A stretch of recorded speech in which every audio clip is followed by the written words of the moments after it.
So today's podcast, Topic 1, Lesson 4A, is about the kinetic molecular theory.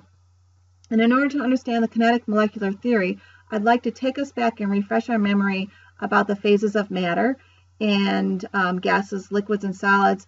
And in particular, the kinetic molecular theory is about gases. So I'm going to go back and refresh our memory in terms of a simulation that we did a couple units ago.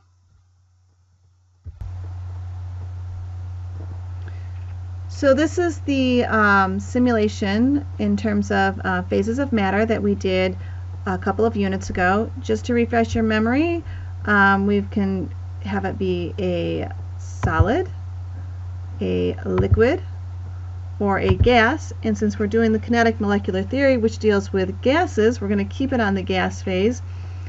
But just look at the characteristics of a gas. Its movement, how is it moving, how fast is it moving, where is it moving, and what happens again when I heat it. Does it move faster or slower? Does it seem like they are moving, the particles are moving in any kind of order?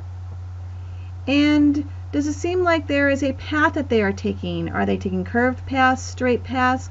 All of these things we're going to be talking about in this podcast, and so I wanted to bring you back to looking at this simulation. And so I was just heating it up as I was talking, and now what I'm going to do is I'm going to be cooling it down so that you can again see what happens when you take temperature and change the temperature and see what effects that has on a substance, and in particular a gas.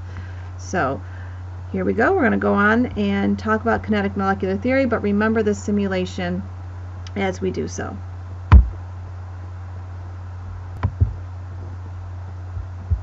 So the kinetic molecular theory is actually a theory which explains how ideal gases behave. So there is a difference between ideal and real gases. But first, before we talk about the differences, let's talk about the similarities. Now, ideal means perfect, right? And real is real, what is actually available to us. So an ideal gas is really not feasible, but there are conditions which we can get it to be as close to being ideal. So first of all, what are some similarities between ideal and real gases? First of all, gases like to be spread out. They like to have their distance. That's why we say gases fill their container, because they are going to spread as much as they possibly can from each other, and the only restrictions they have is the container that they are in. We also have a similarity between them, which is that gases are always moving randomly, and they are in a straight line motion, as we saw in the simulation. Didn't seem like they had any rhyme or reason to where they were moving, but they were always moving. Once they bounced into something, they bounced right back off, and they was in a straight line motion. There was no curve going on. Also, as they were colliding, the energy that was being transmitted and transferred was 100%.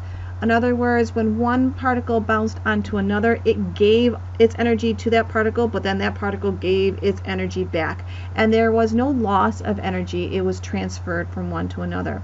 So no matter whether you're talking about an ideal gas or a real gas, these three characteristics are the same.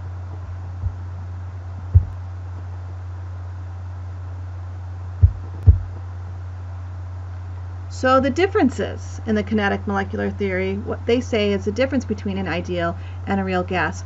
Well, as you can see here, I put up our ideal gas characteristics. Underneath that I put a picture of Jesus Christ, and on the right I put a picture under for real gases of a typical family. And so how does this relate to real versus ideal gases? Well, a characteristic of an ideal gas that is different than a real gas is that in an ideal gas there is no need or want for physical contact or attraction. They are everywhere, and they do not need to be attracted to any one other particle or connected to any one other particle. For gas to show its characteristics, there needs to be no physical connection, is basically what that's saying. There needs to be no attraction for the gas's characteristics to be shown.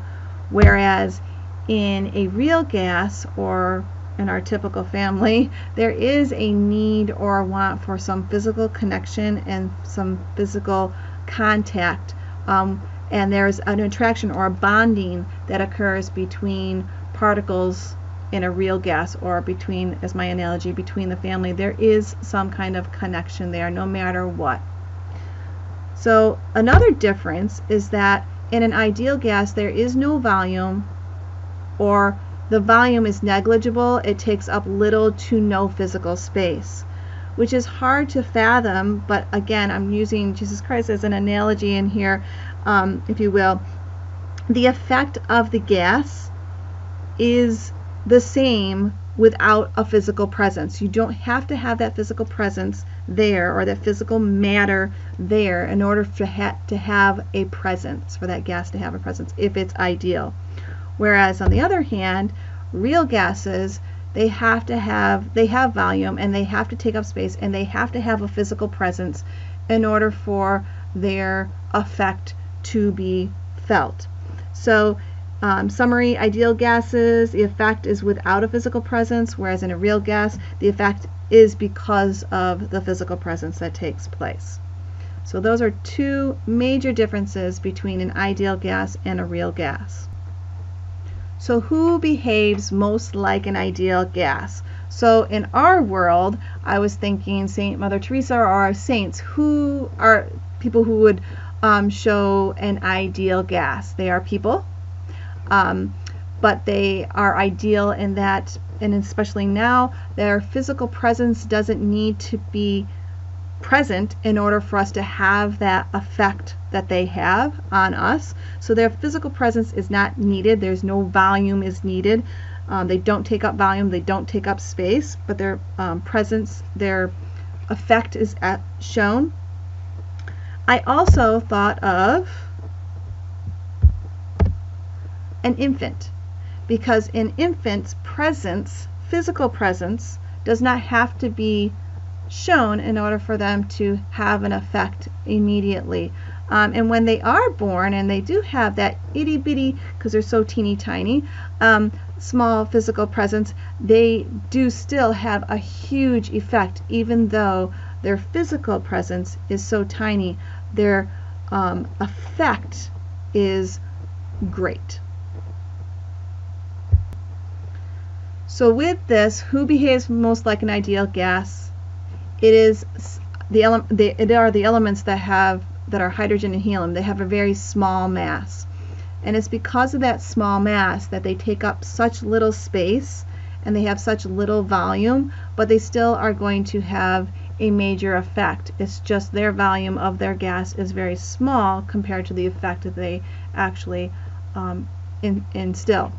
They carry less baggage, and because they carry less baggage, because they are so small, they're able to move more freely. And as we saw in our gases want to move. The more you're able to move, the more you're considered a gas. And so with the small mass, with this less volume, with this less physical presence, they're able to do what an ideal gas wants to do. They're able to be most like an ideal gas, and that would be hydrogen and helium. So little physical presence does not equate to little significance, is what we're basically saying here for an ideal gas.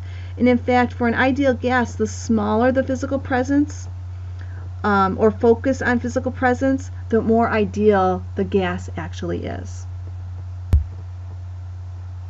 So when do real gases act most like ideal gases, or how can they become ideal?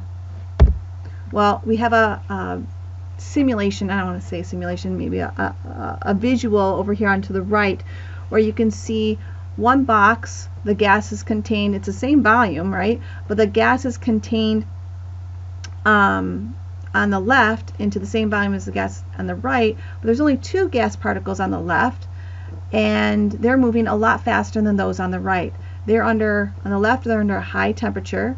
We know that temperature is a measurement of average kinetic energy from a previous unit, and kinetic energy is energy of motion. So under this high temperature, they have high kinetic energy, they're moving really fast, so therefore they're able to have an effect over that entire, those two little particles can have an effect over that entire space because they're able to get there faster and cover more ground in a shorter period of time. Because they're also under low pressure, there's nothing squeezing them together, there's nothing constricting them, so again their movement can occur, and the more you can move, the more effect you're going to have. Although if you look in terms of their physical presence, there's only 2 particles on the left where there is many on the right, and so that little physical presence is still having a huge effect versus on the right where there's a lot of physical presence and there's not as much of an effect. And they're closer together on the right, which is not good, which means they can't get to the other particles that are a little bit lower. So if you have, for temperature, if you want to be an ideal gas, what you want to be is you want to be high. So temperature, you want high, and for pressure, you want low. And again, that's because an increase in temperature will increase the movement, and therefore you can go from place to place without being stuck or attracted to each other. And also, with a decrease in pressure, it's going to allow the freedom of that movement as well. So again, little presence, but having a big effect because you're able to move and go places. So, in summary, most gases do not behave like ideal gases, but they strive to. Ideal gases have characteristics that allow them to move freely, to not be attached to any one particle, to be in control of its own properties and show their characteristics without having to have a physical presence. And lastly, ideal conditions for an ideal gas are low mass, so they don't have to carry much around, low volume, another low physical presence, high temperature, so they can get where they need to go quickly and have their effect felt all the way around, and low pressure, so again they can get to where they need to go without having to be constrained.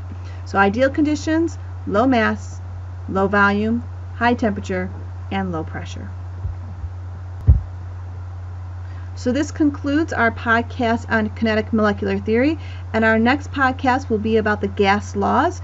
And when you go to do your next podcast, remember to bring your calculator because we'll be doing some calculations.